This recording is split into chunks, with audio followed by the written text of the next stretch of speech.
After months of tension and turmoil, our next guest says President Trump's replacement, Mike Pompeo, is bringing the president's agenda back on course. National security analyst with the Clarion Project, Mauro, joins us now. Ryan, we'll start off. Rex Tillerson seemed to be doing a fairly good job in the situation he was in. We had some progress with North Korea. He was working with Mattis, making progress on ISIS. Our foreign policy did look like it was making improvements. What happened? Well, there were a few bright moments there, but I mean, the two guys just didn't get along. And they had very different views, especially when it came to Iran, Qatar, and the Muslim Brotherhood, which are core issues. And so when the reports were first coming out that Tillerson might quit, and you could just see this miserable look on his face, what officials around were saying is that they were really fighting over Iran and Qatar, Qatar being a primary sponsor of the Muslim Brotherhood and groups like that.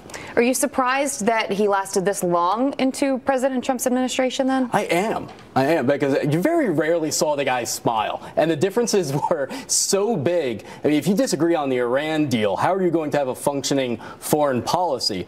So I would say that this is really a reset of Trump's foreign policy now, but it's also draining the swamp, because Tillerson had all these connections through business to the Turkish lobby, the Qatari lobby, which was the Muslim Brotherhood lobby. Right? Yeah, all based on oil. And he was reciting their viewpoints to the point where he was just directly contradicting Trump at key important moments for the United States.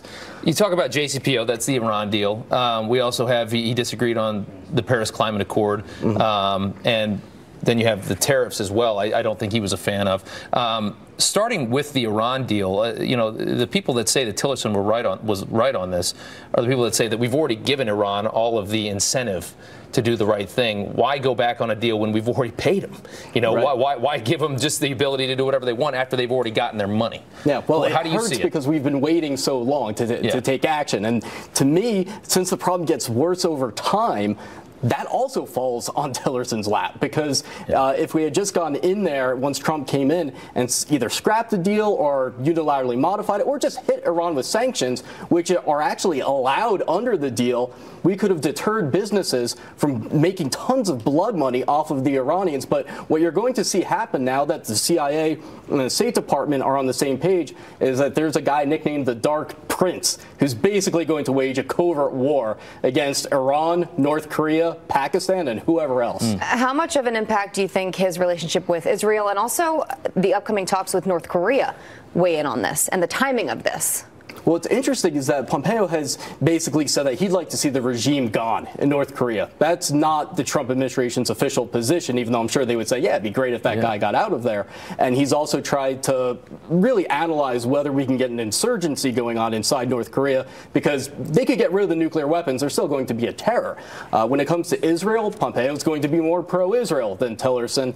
But also Pompeo is going to most likely try to dismantle the Muslim Brotherhood network in the United States, and hopefully other groups like this Pakistan-based group called Jamaat ul-Fuqra that I've done a lot of reporting on for Fox that has a significant presence in the United States.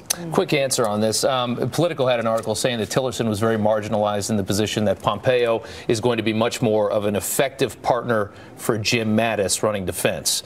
Do you see it that way? Absolutely. Just their worldviews are similar, and Mattis had been out there saying, look, the fundamental problem here is political Islam. Using that terminology, Tillerson wouldn't say that. Ryan, thank you so much. Thank you. We appreciate it. All right, 17